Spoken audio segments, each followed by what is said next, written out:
Eita, joia? Então, vamos fazer aí uma aula. Dessa vez o tema são os biomas da Terra e os biomas do Brasil. Esse conceito é fundamental para que a gente possa compreender a relação da natureza com as relações do espaço geográfico, onde você tem a produção, a organização e as ações humanas. E esse contato e relacionamento com a natureza mais pautado na questão das espécies, da vida.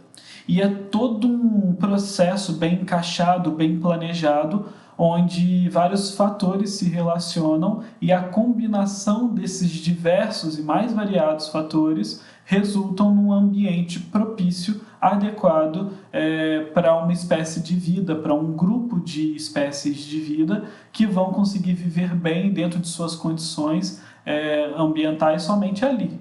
E é isso que a gente vai chamar de bioma, que é uma região natural para abrigar um conjunto de espécies de vida animal e vegetal. E esse ambiente ele é pautado, ele é formulado a partir dessa combinação e associação de diversos fatores. E compreender a influência desses fatores, como eles se relacionam, por que eles se estabelecem de um jeito e não de outro, é o papel da geografia, para a gente poder começar a comparar biomas, entender a espacialidade, de onde tem, onde não tem, por que que tem e como é que se estabeleceu dessa forma.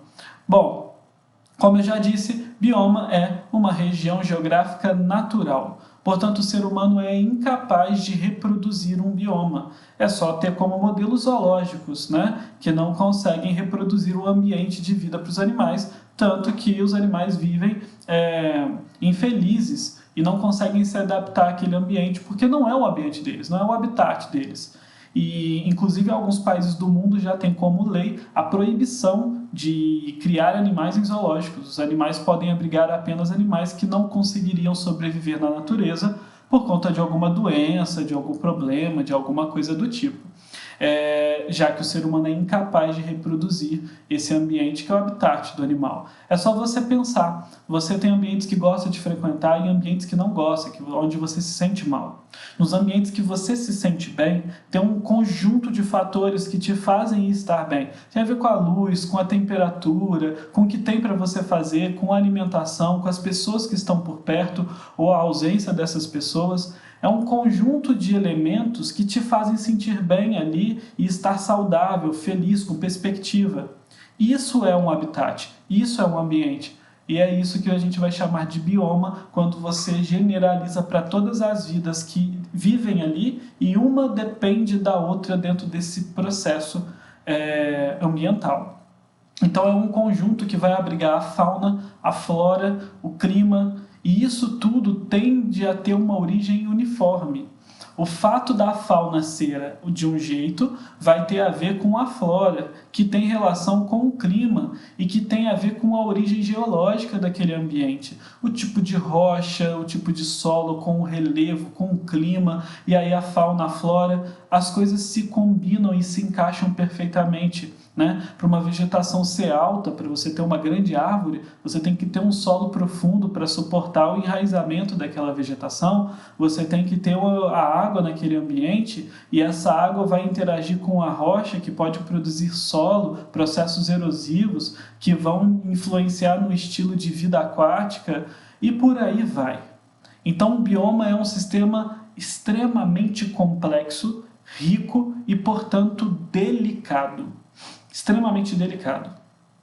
Qualquer ação equivocada, inadequada, pode gerar um efeito em cadeia, um efeito em série, como se fosse um efeito dominó, onde o impacto num ponto vai impactar outros pontos daquele ambiente. Então, às vezes você pensa, eu só vou desmatar uma área bem restrita, ou eu só vou canalizar esse rio nesse ponto. Aquela sua ação pode ser pontual, mas os animais que ali vivem são impactados e a vida deles impactadas gera reações em outros ambientes e outras vidas dentro daquele bioma. E em alguns biomas específicos, eles são mais frágeis ainda a essas ações. Então é onde cabe o estudo, a análise para você conseguir não só compreender e interpretar os biomas, mas conseguir preservá-los.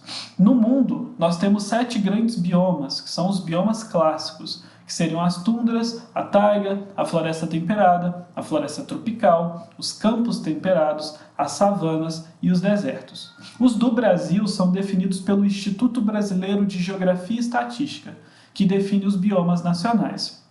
Os biomas nacionais são 6. Você vai ter aí a Amazônia, a Mata Atlântica, a Caatinga, o Cerrado, os Pampas e o Pantanal. 6 grandes biomas que completam o território nacional. E esses 6 grandes biomas possuem alguma relação com a classificação mundial. Então, por exemplo, Mata Atlântica e a Amazônia entram nas florestas tropicais. Então, são biomas que dentro dos biomas mundiais, são biomas nacionais, que dentro dos biomas mundiais entram aí em florestas tropicais. Você tem o Cerrado. O Cerrado entraria no bioma internacional de savana. Você ainda tem os Pampas, que entrariam ali nos campos temperados. E o Pantanal, ele entra como área de transição. O Pantanal brasileiro é um bioma nacional, mas ele não entra em nenhum dos biomas da Terra. Por quê? Porque para o planeta Pantanal, pântano é associado com faixas de transição. Se é uma faixa de transição, por que o Brasil considerou um bioma? Porque o pântano brasileiro, o nosso Pantanal, é extremamente rico e é extremamente especial, com diversas espécies exóticas e um ambiente muito propício à diversidade. E ele é muito rico comparado aos outros pântanos do mundo que costumam ter vidas, animais padronizados, bem específicos. No do Brasil, não. A biodiversidade é riquíssima. Então, o IBGE achou plausível elencar, elevar o Pantanal a status de bioma e não só uma faixa de transição. E nós ainda temos aí a Caatinga. A Caatinga não entra em nenhum dos biomas mundiais, porque a Caatinga é nossa. A Caatinga é brasileira. A Caatinga é um bioma endêmico. O que isso significa? É um bioma que existe apenas no território nacional. Você não encontra um bioma com aquelas características, com aqueles animais, com aquelas plantas em nenhum outro lugar do planeta. Apenas no sertão nordestino, naquele ponto do Brasil. Então é um bioma exclusivo brasileiro. Isso significa que se a gente continuar degradando, impactando e não protegê-lo, nós iremos perdê-lo, porque não existe nenhum outro ponto do planeta semelhante à Caatinga. Continuando, para vocês entenderem um pouco melhor o que é um bioma através de uma brincadeirinha aí bem boba, algumas perguntas. 2 perguntas principalmente. O urso polar é um animal carnívoro, né? Ou seja, come carne. E o pinguim é uma ave, é feito de carne.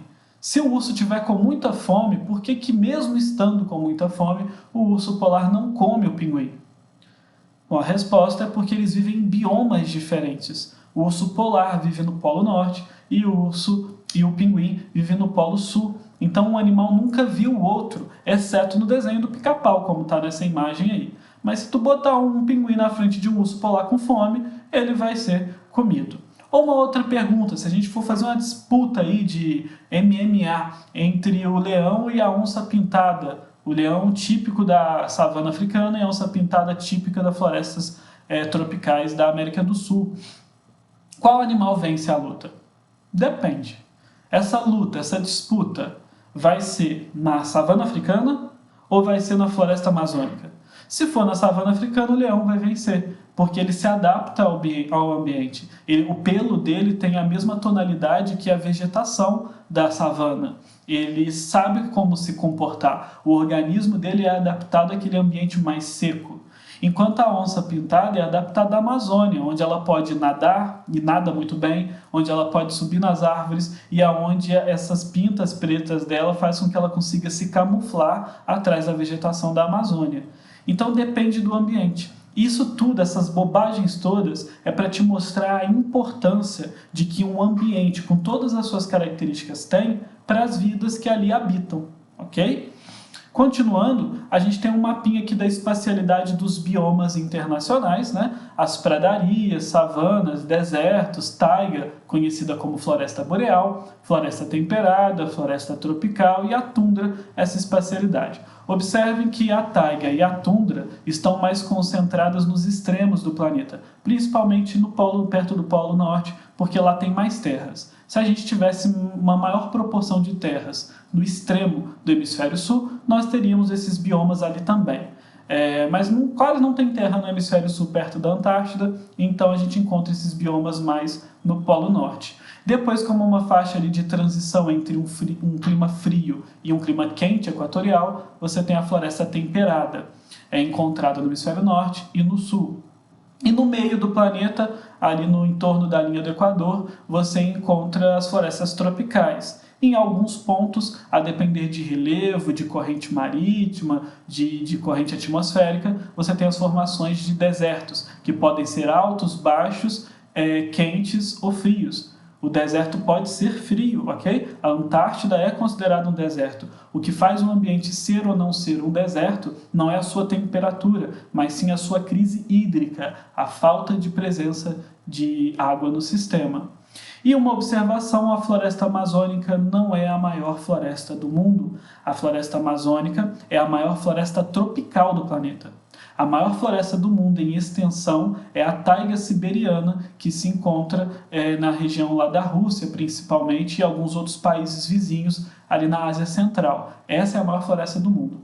A Amazônia brasileira e a Amazônia que pega boa parte da América do Sul, vários países da América do Sul, ela não só é a maior floresta tropical, como é a floresta com a maior biodiversidade do mundo, mas não é a maior floresta em extensão do planeta, só entre as tropicais.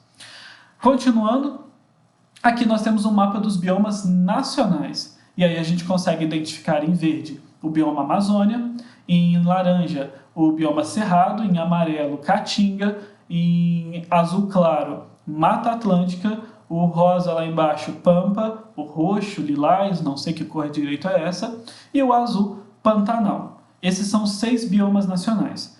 Uma observação que vale a pena ser colocada aqui. Entre um bioma e outro, não é essa linha bonitinha aí não, tá? Isso é uma construção humana. É a forma que o ser humano representou o espaço natural em um mapa. Você não atravessa de um bioma para o outro através de um passo. Você não está na Amazônia e dá um passo e já está no Cerrado. Você não está nos Pampas, dá um passo e já está na Mata Atlântica. Nessa região dessas linhas, desses limites, existe uma faixa de transição que vai fazer você sair de um bioma e entrar no outro quase sem perceber. Onde a vegetação, se for muito alta num bioma, começa a baixar para chegar no outro, onde o clima começa a se alterar, onde os animais começam a ter uma mistura, até você sair de um ambiente e estar dentro do outro sem perceber essa mudança. A natureza não faz nada em linha reta, é tudo processual, dinâmico, ok? Continuando, aqui a gente tem também um mapa do Brasil, não só com os nossos biomas, mas com algumas faixas de transição, com alguns desses subbiomas que não chegam ao status de biomas, mas possuem uma riqueza, uma biodiversidade que merece, que são dignas de respeito e estão destacadas nesse mapa.